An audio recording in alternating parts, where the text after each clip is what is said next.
PMDC نے 19 medical dental کالجوں کو سالانہ فیسوں میں 2.1 بلین روپے تک اضافے کی اجازت دی۔ اطلاعات کے مطابق Pakistan medical and dental council PMDC نے 19 میڈیکل اور ڈینٹل کالجوں کو فیسوں میں اضافے کی اجازت دے دی، تاہم 20 اداروں کی درخواستیں کوتاہیوں اور مطلوبہ دستاویزات کی تکمیل میں ناکامی کی وجہ سے مؤخر کر دی گئی۔ یہ بات قابل ذکر ہے کہ کونسل نے گزشتہ سال میڈیکل اور ڈینٹل کالجوں کی سالانہ فیسوں میں 18 لاکھ روپے تک مقرر کی تھی، تاہم حالیہ سال میں ٹیوشن فیس بشمول تمام ذیلی چارجز 5% اضافے کے ساتھ 1.8 ملین روپے تک محدود کر دی گئی تھی۔ بعد میں یہ فیصلہ کیا گیا کہ کنزیومر پرائس انڈیکس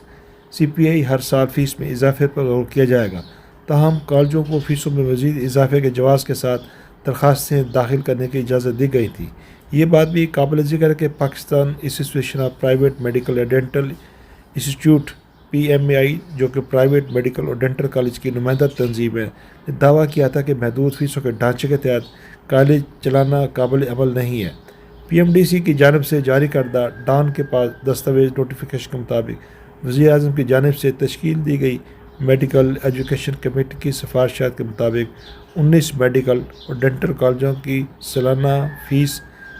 21,47,483 روپے تک بڑھانے کا فیصلہ کیا گیا۔ جن کالجوں کو فیسوں میں اضافے کی اجازت دی ہے، ان میں CMH میڈیکل کالج کھاریاں، شہداء اسلام medical and dental college Lodhran, Akhtar Saeed medical and dental college Lahore, Rawalpindi central park college Lahore, Niazi and dental college Sargodha, university medical and dental college Faisalabad, Aleem medical college Lahore. مزید یہ کہ Multan medical dental college, FMH college of medicine Lahore, Rehman medical and dental college Peshawar, Salman Roshan medical college Tando Adam, medical and dental college Islamabad, Abbottabad international medical institute, independent medical college Faisal آباد، اسلام آباد medical dental college, university of medicine Lahore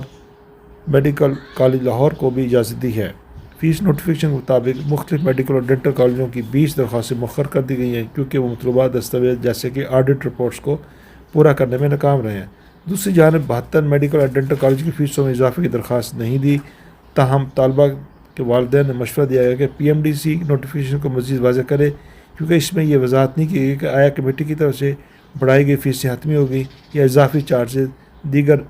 heads کے تحت شامل کیے جائیں گے۔ مزید یہ کہ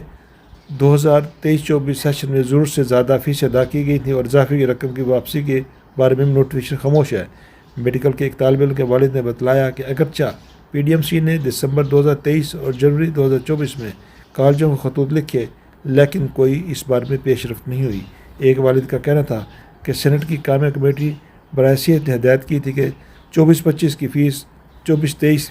ہی کو کی جیسی رکھی جائے، کیونکہ نائب وزیر اعظم اسحاق ڈار کی سربراہی کمیٹی میں اس وقت فیس کے معاملے پر غور کر رہی تھی اور اس فیصلے پر تک نہیں پہنچی تھی۔ والدین نے 23-24 2.6 بلین سے 2.8 بلین روپے تک درمیان کی ادائیگی کی، لیکن ایک فیس بھی ابھی تک واپس نہیں کی گئی اور نہ ہی اس فیس کو ایڈجسٹمنٹ کیا گیا۔